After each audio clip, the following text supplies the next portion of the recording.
ရေခဲပြင်ဒေသကနော်ဝေးနဲ့ဆွီဒင်တို့2026ကမ္ဘာဖလားမှာဘယ်လောက်ထိခရီးရောက်နိုင်မလဲ။နော်ဝေးဟာကမ္ဘာဖလားကို28နှစ်အကြာမှပြန်တက်လာတာဖြစ်ပါတယ်။အသင်းရဲ့အဓိကကျယ်ပွင့်တွေကတော့ပရီးမီးယားလိရဲ့ရွှေဖနက်ဆုရှင်အာလင်းဟာလန်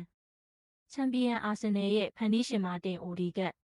RB လိုက်စစ်ရဲ့အန်တိုနီယိုနူဆာနဲ့အတလက်တီကိုမက်ဒရစ်ရဲ့အလက်ဇန်ဒါဆိုလော်တို့ဖြစ်ပါတယ်။ပရိသတ်အများစုကနော်ဝေးဟာအနည်းဆုံးရှုံးထွက်16သင်းအဆင့်အထိရောက်နိုင်တယ်လို့မျှော်လင့်နေကြပါတယ်။ဆွီ